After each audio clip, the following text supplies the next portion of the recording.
존경하는 국회 법제사법위원회 김도읍 위원장님, 그리고 위원님 여러분, 다양한 의정활동으로 바쁘신 가운데 귀중한 시간을 내어 오늘 청문회를 준비해 주신 위원장님과 위원님들께 깊은 감사의 말씀을 드립니다.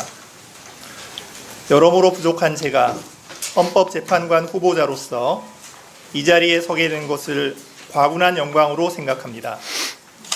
오늘의 이 청문회는 국민의 대표이신 위원님들께서 헌법재판관으로서 저의 자질과 능력을 검증하는 자리입니다.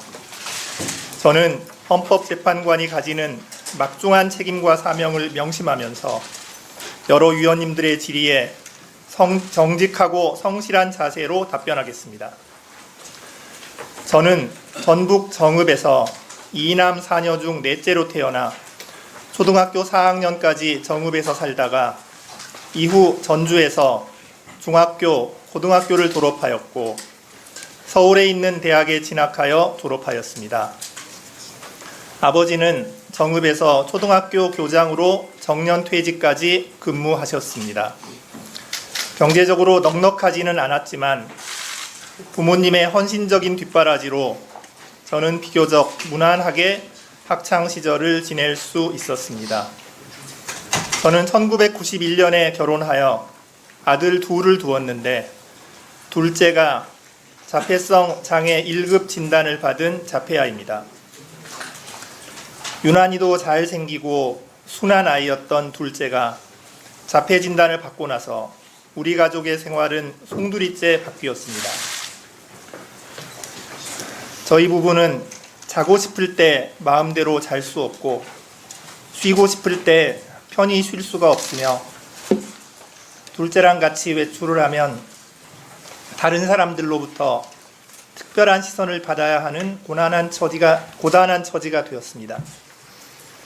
제 처는 천직으로 생각하던 교사직을 포기하고 둘째 뒷바라지에 전념하여야 했고 첫째는 둘째와 같은 초등학교를 다니면서 자폐아의 형이라는 시선을 감내하여야 했습니다.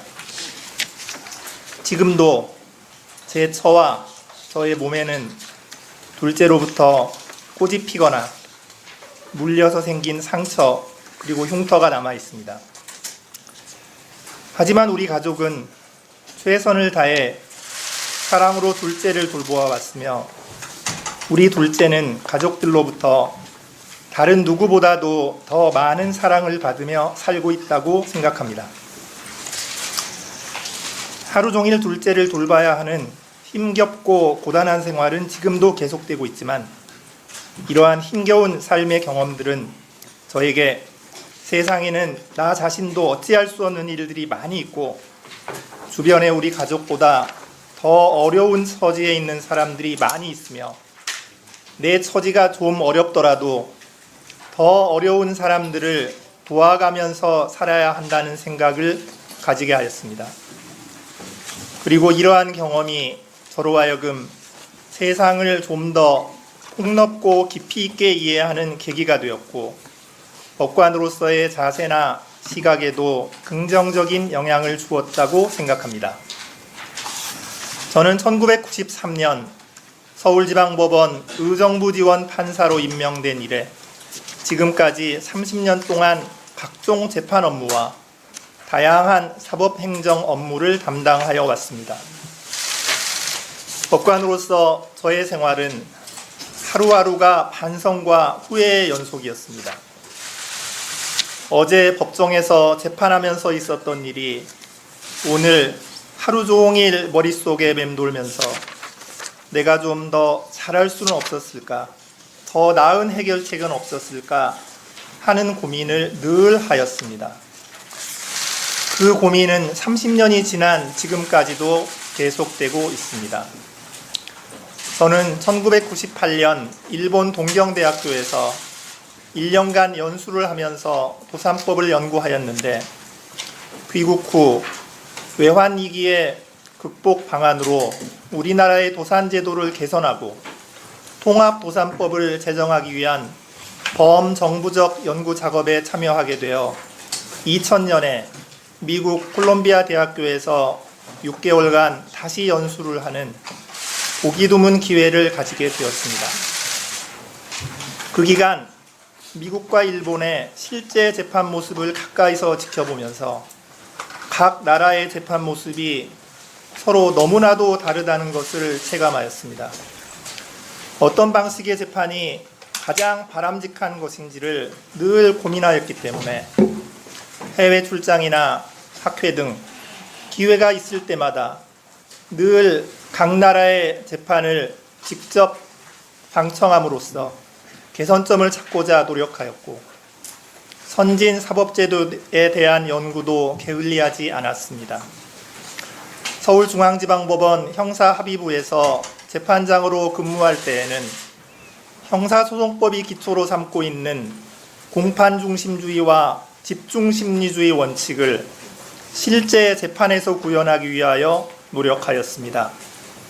그 경험을 통해 공판중심주의의 구현과 집중심리주의야말로 법관이 편견 없이 사건의 실체에 도달하고 피고인의 방어권도 보장할 수 있는 형사재판의 이상적인 모습에 해당한다는 확신을 가질 수 있었고, 이후 실무에서 공판중심주의 원칙이 점차 강화되는 모습을 보면서 한편으로 뿌듯함을 느끼기도 하였습니다. 그렇다고 제가 다른 법관들보다 재판을 더 잘한다고 말할 수 있는 수준은 분명히 아닐 것입니다. 저는 지금도 법관으로서 능력에 많이 부족함을 느낍니다.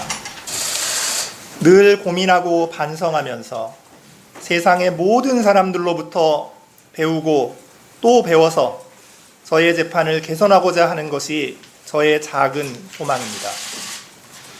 존경하는 위원장님, 그리고 위원님 여러분, 잘 아시다시피 민주화에 대한 국민의 열망으로 1987년에 탄생한 현행헌법은 헌법재판을 담당하는 독립된 헌법기관으로 헌법재판소를 두었습니다. 그동안 헌법재판소는 우리 사회가 지키고 추구해야 할 헌법적 가치를 선언하고 사회 변화를 이끌어내는 결정을 내리는 등 국민의 기본권을 보장하고 헌법 질서를 수호하는 최후의 보루로 굳건하게 자리 잡았습니다. 그렇지만 한편 우리 사회는 코로나19로 인한 경제적, 사회적 변화에 직면하여 있고, 세대나 지역, 이념 간 갈등, 빈부 차이, 저출산 고령화 문제, 환경 문제 등과 같이 여러 변화와 갈등 속에 있습니다. 이러한 시대적 변화 속에서 헌법재판소는 헌법 가치를 수호하고 진정한 사회 통합을 이루어내기 위한 중추적 역할을 요청받고 있습니다. 만약 저에게 헌법재판관으로 일할 수 있는 기회가 주어진다면 이러한 사회와 국민의식의 변화의 흐름을 놓치지 않고 헌법의 이념이 어떠한 형태로 구체화되어야 하는지를 항상 고민하겠습니다. 이를 통해 다수결의 원칙이 지배하는 민주주의 사회에서 소수자, 약자의 인권을 보호하고 실질적 평등의 원칙을 실현하는 한편 헌법 질서가 존중되는 사회를 이루어 나가는데 혼신의 힘을 다하겠습니다. 저는 오늘 이 청문회에도 진심을 가지고 임하겠습니다. 위원님들께서 주시는 충고와 당부의 말씀을 주권자인 국민의 목소리로 겸허히 받아들이겠습니다. 저에 대한 청문회를 위하여 귀한 시간을 할애해 주신 김도읍 위원장님과 여러 위원님들, 그리고 헌법재판소에 대한 관심과 애정으로 청문회를 지켜보시는 국민 여러분께 다시 한번 깊은 존경과 감사의 말씀을 드립니다. 경청해 주셔서 대단히 감사합니다.